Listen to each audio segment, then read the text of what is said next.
বলেছি গ্রন্থের বাইরে একটা ভাষা যাবে না। তাহলে ভালোবেসে মরেছিল রাজা দশরথ। দশরথের কটা বউ ছিল? বলো বলো। তিনটে। 750। বাবা গো বলে ফেলেছে। দশরথের 750, রাবণ রাজা ছিল 10,000, আর আমার ভগবান কৃষ্ণের 16,108 জন। আমরা করলে দোষ। তাদের তো পাওয়ার আছে। কি গো, একটা ছাড়া কলির মানুষ দুটো করলে হরিবল হয়ে যায়। একটা সংসার চালাতে হিমশিম খেয়ে যাচ্ছে, আবার বলে দুটো। ভগবান বলছে আমি যেটা করছি তোমরা করো না, আমি যেটা বলছি সেটা শোনো। আর দশরথের 750 বউয়ের মধ্যে 3টে বউ ছিল পাট রানী, আর 3টে বউয়ের মধ্যে একজনকে বেশি ভালোবাসতো। কে গো? কইকেয়ী মা। আর কইকেয়ী মাকে এতটাই ভালোবাসতো, আর ভালোবাসতে গিয়ে কায়দা করে দুটো বর চেয়ে নিয়েছিল। প্রথমবারে ভরত রাজা হবে, দ্বিতীয়বারে রাম যাবে 14 বছরের বনবাস। আর যখন রাম বনে গেল, দশরথ কেঁদে কেঁদে চোখে আর দেখতে পায় না, অন্ধ, বিছানায় পড়লো। আর বিছানায় পড়ে আপনাদের আমাদেরকে একটা শিক্ষা দিয়েছে। দশরথের নীতি কথাতে বলল, দশরথ ওরে কলিরিজি, আমি তোদের কান খুলে শুনে রাখ, বলে যাই। আমা বলবো দশরথের কথাটা বলি, আমাদের বলেন, আমার দাদা ভাই বাবা ঠাকুর ভাইরা যারা বিয়ে থা করেছে ওদের বলেছে। কি বলেছে জানো? বলে কলিরিজি, তোরা যেন আমার মতো কেউ বউকে ভালোবাসিস না। ভালোবাস, ভালোবাসতে পারেন করছে না, বলে ভালোবাস, কিন্তু খবরদার বউ যেন মাথায় চড়ে না বসে। আর যাদের যাদের বউ চড়ে বসবে, দশরথ বলছে তাদের দশা আমার মতো হবে।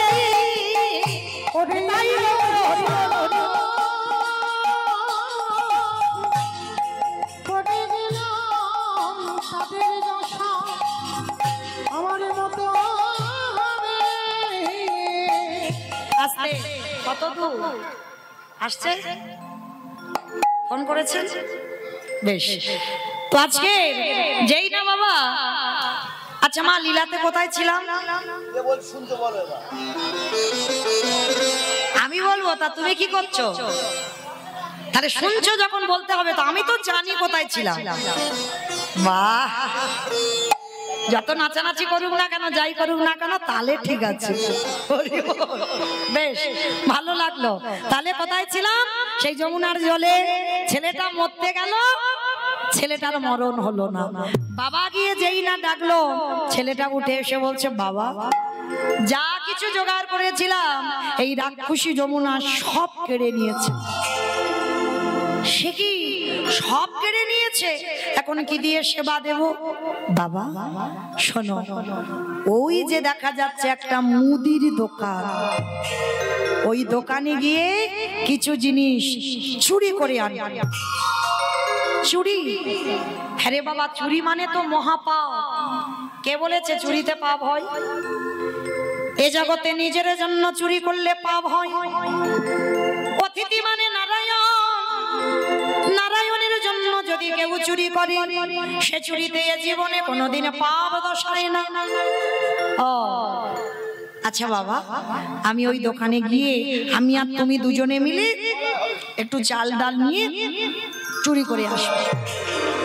বাবা বলছে বেশ, তবে হ্যাঁ রে বাবা, যদি ধরা পড়ে যায়? কেন ধরা পড়বো কেন, চলো না। বাবা ছেলে দুজনে মিলে মুদি দোকানে যাচ্ছে ভোরের বেলা। আমায়রা আর বেশিক্ষণ নয়, 15 মিনিট পরে আপনাদের চরণ থেকে বিদায় নেব, কেমন? আর এই 15 মিনিট একটু ধৈর্য ধরে বসবেন, তারপরে ভজন হবে, আনন্দ হবে, কেমন? এইবার যেই না বাবা ছেলে দুজনে মিলে মুদি দোকানে গিয়ে গোল করে গর্ত করেছে, আর গর্ত করে বটু প্রবেশ করেছে গর্তের ভিতরে। চাল ডাল আলু সবজি যা যা দরকার পুটলিতে বেঁধে নিয়েছে। তবে মা প্রকৃত চোর নয় তো, বেশি নিল না।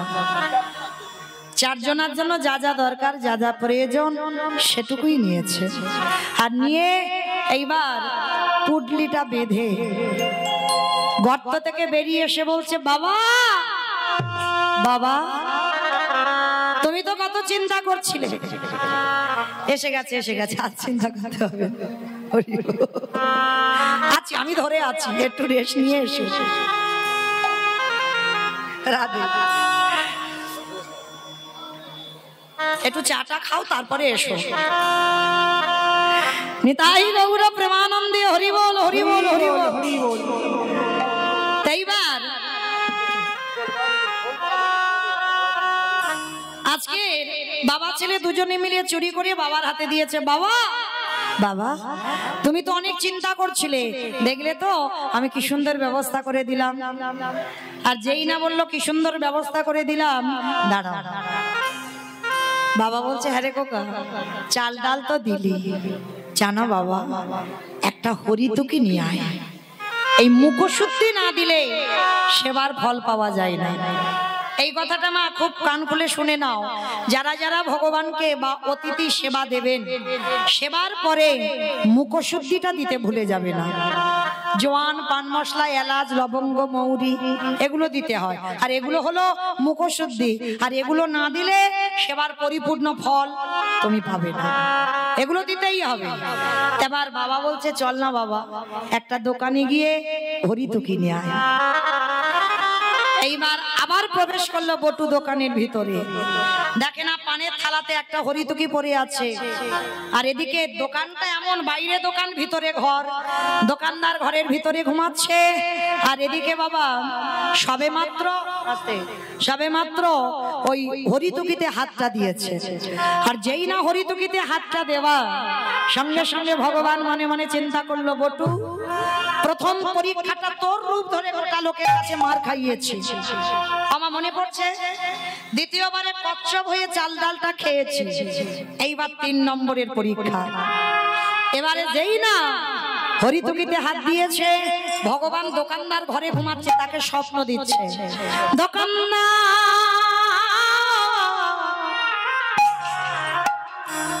কিরম বদমাশ দেখেছে, ওই যে বাঁশিটা বাজাচ্ছে না, দেখতে ওইটুকু, কিন্তু মা ও ফোল্ডিং ছাতা।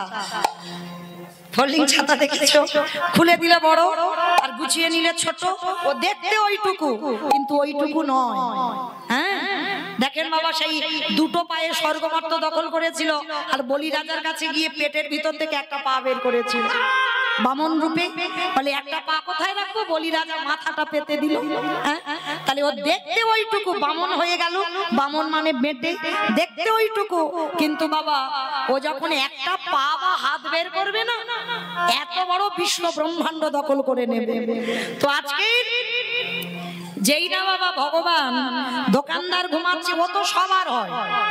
আপনারা কি মনে করছেন আমরা কীর্তন গাইছি মানে ভগবান শুধু আমাদের? দূর, ও সবার। চোরেরও হয়, সাধুরও হয়।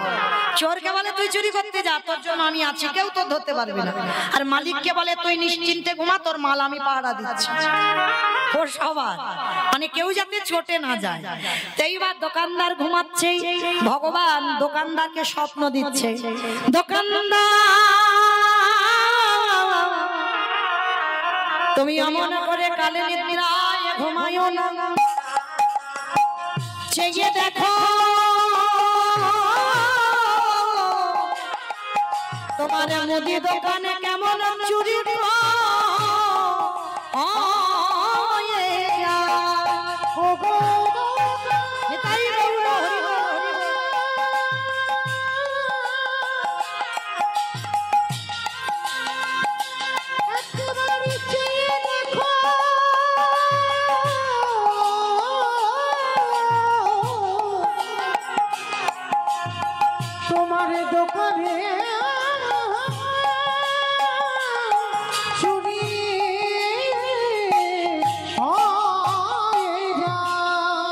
দোকানদারের ঘুম ভেঙে গেল। আর হরিতুকিটা নিয়ে যেতে যাবে, পাটা লেগে পানের থালা উল্টে গেছে। দোকানের ভিতর একটা ঝনাপ করে আওয়াজ হয়েছে, আরে চোর চোর চোর। দোকানদার দোকানে ঢুকছে, আর সবে ওই ছেলেটা দুটো হাত আর মাথাটা গর্তের বাইরে বের করেছে, আর দেহটা ভিতরে। দোকানদার এসে ছেলেটার পা দুটোকে চেপে ধরলো। জীবনে কাল ঘনিয়ে এলো, তবু বাবাকে বুঝতে দিল না যে বাবা আমি ধরা পড়ে গেছি।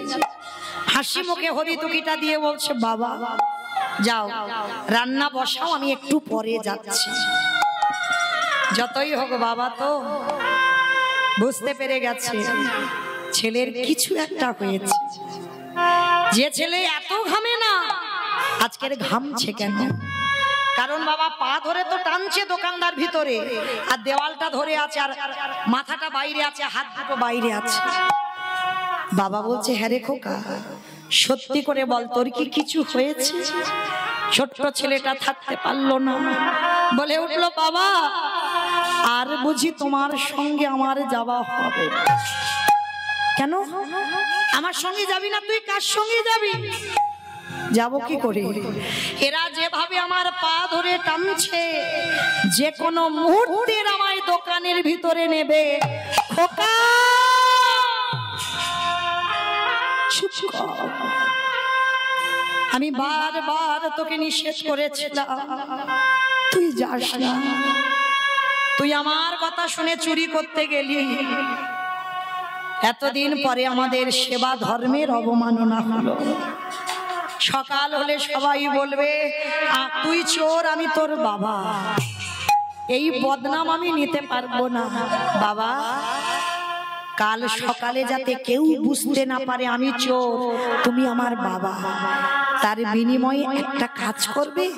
বল বাবা বল, যা করতে বলবি আমি করবো, বল কি করতে হবে? শোনো বাবা, যাতে কেউ বুঝতে না পারে, ওই অস্ত্রটা দিয়ে যে আমরা গর্ত করেছিলাম, ওই অস্ত্রটা দিয়ে আমার মস্তকটাকে তুমি ছেদন করে নিয়ে পালিয়ে যাও। কি বললি? ছেদন করে নিয়ে পালিয়ে যাব? ওরে ছোট তো, যেদিন বড় হবি বুঝবি বাবাদের কত জ্বালা। এ জগতে কোনো বাবা মা পারে না নিজ পুত্রকে বলি দিতে। কি করে ভাবলি আমি বাবা হয়ে বলি দেব? কে বলেছে পারে না? মহাভারতে এ দাতা কর্ণ করেনি, নিজ পুত্র বলি দিল বৈষ্ণব সেবা। আজকের হতেও তো পারে।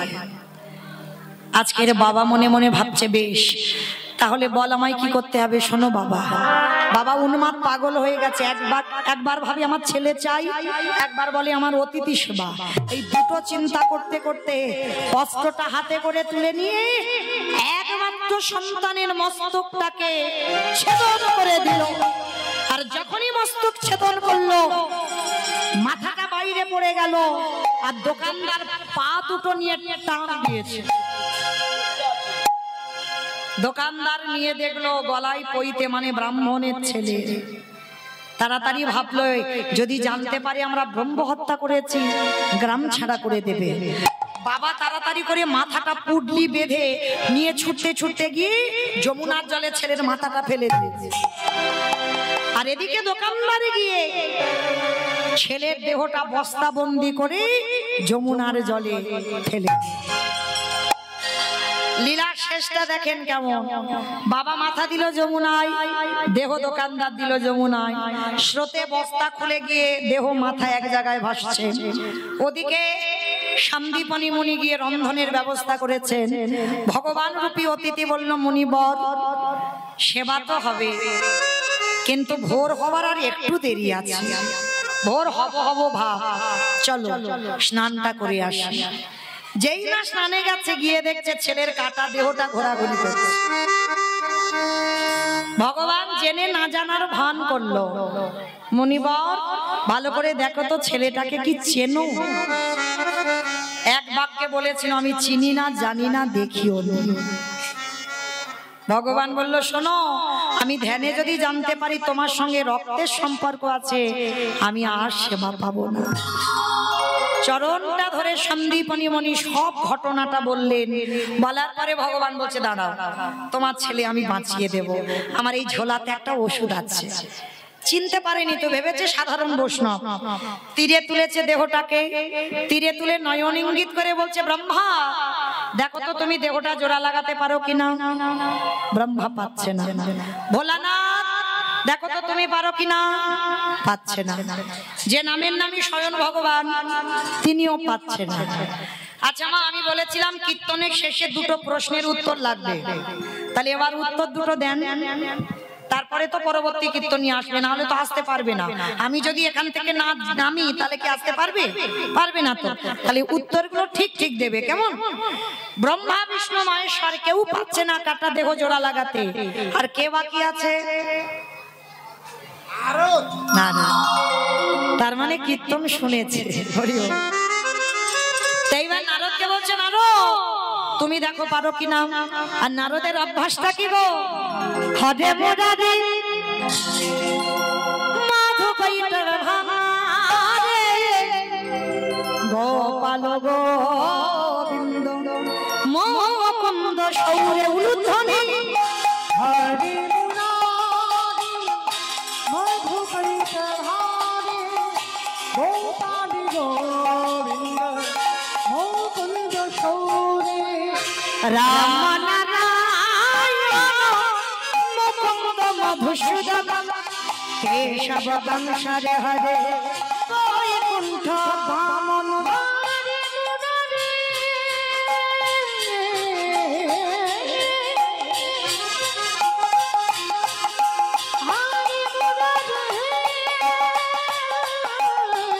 মুরারি। মুরারি এটাই গৌর হরি বল। মাধো কইটার ভারে গোপাল গোবিন্দ মুকুন্দ সৌরে নারায়ণ নারায়ণ নারায়ণ। ওমা এক হাতে দেহ আর মাথাটা নিয়ে এক জায়গা করেছে, আঠার মতো দুটো আটকে গেছে। ঠাকুর এটা কি করে হলো? বলে কেন? মনে করে দেখো সেই ত্রেতা যুগের কথা, যেদিন সীতা মাকে উদ্ধার করবে বলে হনুমানের দল আর ভল্লুকের দল সাগরে পাথরে ফেলে সেতু নির্মাণ করছিল। ও বাবা, যার বউ চুরি হয়েছে সে কিচ্ছু করছে না, হনুমান আর ভল্লুক করছে। তা রামচন্দ্র মনে মনে ভাবছে আমার বউটা চুরি হলো, আমি কিছু যদি না করি একটা প্রেস্টিজের ব্যাপার। ভাই লক্ষণ বলো কটা বাজে? একটা বাজে একটা। ওমা আমি জিজ্ঞেস করিনি, যেন ভুল বুঝবেন না, মৌমিতা টাইম জানতে চাইলো। বললো কে? রামচন্দ্র। ভাই লক্ষণকে কটা বাজে? বলে একটা। বলে ভাই দেখ তো সব অলসতা অলস অলস ভাব কিনা। পিছনে ঘুমোচ্ছে, পিছনে। আপনারা নন, হনুমানের দল। হরি বল। রাত একটা বাজে, রামচন্দ্র একটা নুড়ি পাথর নিয়েছে, আর নুড়ি পাথরটা নিয়ে সাগরের কাছে গেছে। মনে মনে ভাবছে যদি ভাসে তো হনুমানদের সঙ্গে দু চারটে ফেলবো, আর যদি ডুবে যায় আমার একটা সম্মানের ব্যাপার আছে। তো নুড়ি পাথরটা নিয়ে সাগরের কাছে গেছে, আর সাগরের কাছে গিয়ে আর যেই না দিয়েছে বাবা, সঙ্গে সঙ্গে নুড়ি পাথরটা রামচন্দ্র চমকে উঠেছে। ভাই লক্ষণ কেউ দেখলো না তো? না না, কেউ দেখেনি। চারিদিকে দেখছে, কেউ দেখতে পাচ্ছে না, সব ঘুমাচ্ছে। কিন্তু একজন গাছের ডাল থেকে বলে ঠাকুর আমি দেখেছি। কে? হনুমান। বলে ও ঠাকুর রাত একটা বাজে তুমি নুড়ি ফেলছো? বলে হনুমান কাউকে বলো না, তোমরা ফেলছো খালি খালি ভাসছে, আমি ফেলছি খালি খালি ডুবে যাচ্ছে কেন? হে রাম দয়াময়, তুমি যে পাথরে ফেলেছো তারে গায়ে তোমার রাম নামে লেখা নাই। আমি যে পাথরে ফেললাম আমার পাথরের গায়ে লেখা আছে রাম নাম। আজও জ্বালা যাবে না, রামেশ্বরে গিয়ে দেখে আসবে রামের নামের গুণের শিলা জলে ভাসে।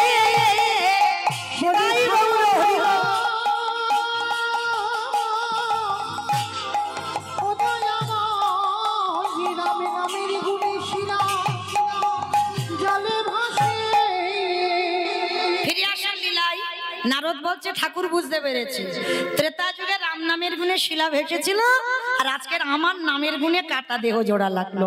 ও ঠাকুর একটু দাঁড়াও, আমি যাব আর আসবো। ওমা আর একটা উত্তর দিলেই ছুটি। এবার দাও তো দেখি। নারদ মুনি বলছে ঠাকুর যাবো আর আসবো, আমার জন্য একজন অনেক দিন ধরে বসে আছে। বলো তো কোথায় যেতে চাইছে নারদ? কে বসে আছে নারদের জন্য? ভোলানাথ। দেখো উল্টো দিক দিয়ে কীর্তন শুনে গেল। বলো বলো, হচ্ছে হচ্ছে বেশ। আমি একটু কানে কম শুনি, একটু জোরে বলতে হয়। সেই যে মর্তধামের মা যে প্রশ্নটা প্রথম করেছিল যে নারদ, ভগবানকে যারা ভালোবাসে তাদের গতি কি হবে কি মা লীলার প্রথমে, তখন ওই আমার দিদি ভাইরা তো ভিক্ষা করছিল, ওই জন্য একটু অন্য মনস্ক হয়েছিলেন, তখন বলেছিলাম। তাহলে সেই মর্তের মার কাছে গেছে, সে মা তো মা নয়, জগৎ জননী মা দুর্গা। সেই মার কাছে গেছে, ও মা সবে উত্তর পেলাম। কি পেয়েছ? এই নাম যদি শোনার মতো শোনা যায়, এই নামে যদি গাবার মতো গাওয়া যায়, নামের গুণে শিলা জলে ভাসি, নামের গুণে বোবা কথা বলি, নামের গুণে খোঁড়া হেঁটে চলি, নামের গুণে সংসারের অমঙ্গলে দূরীভূত হয়, এতগুলো জিনিস হবে। তবে একটা কথা, কীর্তন শুনলে হবে না, গাইলে হবে না। তরকারি বানাতে পারো? সবজি সবাইকে করতে হয়, আমারও করতে হয়। আমি কি কীর্তন করি বলে ছাড়, আমারও বানাতে হয়। আচ্ছা, সবজি বানাতে গেলে তেল দেবেন, হলুদ দেবেন, লঙ্কা দেবেন, জিরে দেবেন, ফোড়ন দেবেন, তেজপাতা দেবেন, জল দেবেন, কাঠ দেবেন, উনান দেবেন, গ্যাস দেবেন, সব দেবেন। কোনটা না দিলে তরকারি স্বাদ হয় না? লবণ, নুন। এই লবণ না দিলে তরকারির স্বাদ হবে না। আচ্ছা বাবা, এখানে দুম করে তরকারিটা কেন টেনে আনলাম? এটাই তত্ত্ব। তরকারিতে লবণ না দিলে যেমন তরকারির স্বাদ হবে না, কীর্তন গাইলে হবে না, কীর্তন শুনলে হবে না। শুনতে শুনতে, গাইতে গাইতে, ভজন করতে করতে চোখের জল কোনোদিন যদি মুখে যায় দেখবেন মানবো না, লবণ নয়, চোখের জল লবণ। তাহলে তরকারিতে লবণ দিলে যেমন তরকারির স্বাদ হয়, কীর্তন শুনলে হবে না, গাইলে হবে না, ভগবানকে ডাকলে হবে না, মাঝে মাঝে ওই লবণ রূপী চোখের জল তার চরণে দিতে হবে। আরে যদি দিতে পারো, তোমার নরজনম ধন্য হবে।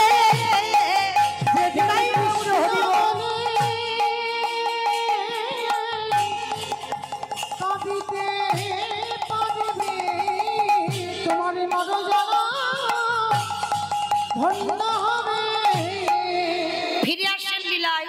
এইবার সন্দীপনী মণি মরা ছেলেকে বাঁচিয়ে তো ফিরে পেল। ফিরে পেতেই চারজন বৈষ্ণব বলছে, দেখো তোমার ছেলে তো বাঁচিয়ে দিলাম, এবার আমরা আসি। দাঁড়াও, আসি মানে কি? পরিচয়টা দাও। উমা কালকে থেকে এসে বলছে আমি বৈষ্ণব বৈষ্ণব, আমি কি পরিচয় দেব? তুমি বৈষ্ণব? তা আমার ছেলেটা মরেছিল, বাঁচালে কেন? বাবা আমি কান মুচ্ছি, জীবনে আর ভুল করব না, মরা ছেলে কান্নাকাটি করছিল ওই জন্য বাঁচিয়ে দিলাম। ঠিক আছে, আমি আর জীবনে করব না, আজকের ভুল করে ফেলেছি, আমি এখন আসি। দাঁড়াও, এসেছো নিজের ইচ্ছায়, যাবে আমার ইচ্ছায়, পরিচয়টা দাও। আরে বাবা আমি অন্য কেউ নয়, আমি বৈষ্ণব। আবার বলে বৈষ্ণব? তুমি যদি বৈষ্ণব হবে, তোমার বাম চরণে দেখলাম 8টা চিহ্ন, ডান চরণে দেখলাম 11টা চিহ্ন, তোমার দুটো চরণে মোট 19টা চিহ্ন আছে। তোমার অঙ্গ থেকে বাইর হলো চন্দন কর্পূরের গন্ধ, তোমার কথা বলবার সময় বাইর হলো ননির গন্ধ। পরিচয় দাও। বিশ্বাস করো আমি অন্য কেউ নয়, আমি বলছি তো আমি সাধারণ একজন। আবার বলে সাধারণ। মহামায়া মানে সন্দীপনী মনি স্ত্রী, মহামায়া ছুটে এসেছে, প্রভু তুমি ধরা না দিলে কি হবে? আমরা ঠিক ধরতে পেরেছি। আরে তোমরা ভুল ভাবছো, আমি ভগবান হব কেন? নারদ মুনি পাশে ছিল, ঠেলা দিয়েছে। হে দয়াময়, তুমি তো মরতে নেমেছো ভক্তকে কৃপা করবার লাগি, তাহলে দাঁড়ায় রইলি কেন? একেবারে কৃপা করে তুমি তোমার ভক্তির সম্মুখেতে একবার যুগল হয়ে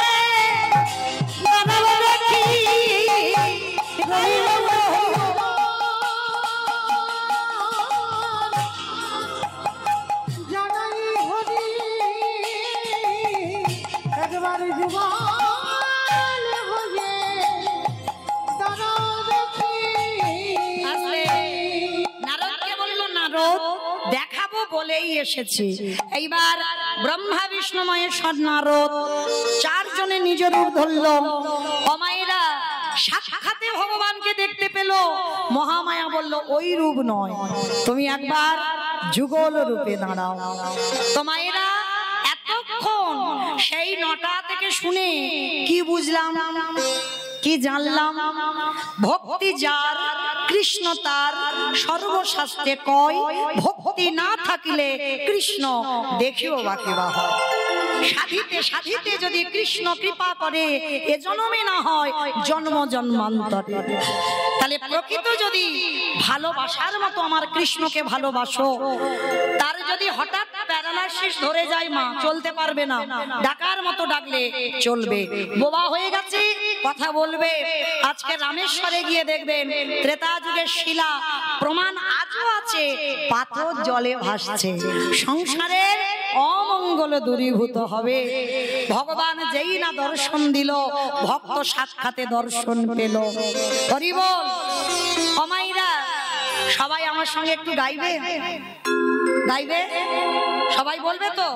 এতক্ষণ আমি একা গেয়েছি, আমার সম্প্রদায় দোয়ারি করেছে, সহযোগিতা করেছে। এবার আমি গাইবো, আপনারা সহযোগিতা করবেন, কেমন?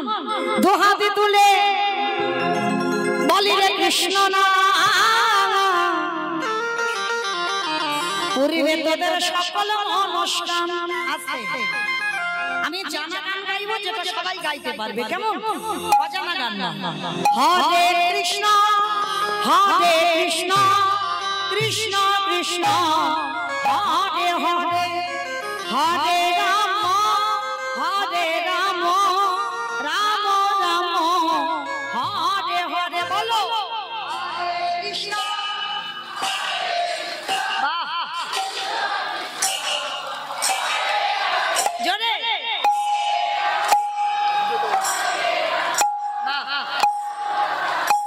বেশ, আছে হরে কৃষ্ণ কৃষ্ণ কৃষ্ণ হরে হরে, হরে রাম রাম রাম হরে হরে। বলো কৃষ্ণ। চলে দিকে বলো হরে রাম। বাহ, এই হরি নামে মেতেছিল গৌরার নিতা। আস্তে। কই নাচ হবে না? হবে তো? তাহলে কই এখনো বসে আছো সবাই? এই হরি নামে মেতেছিল গৌরার নিতা। ভক্তগণের সঙ্গে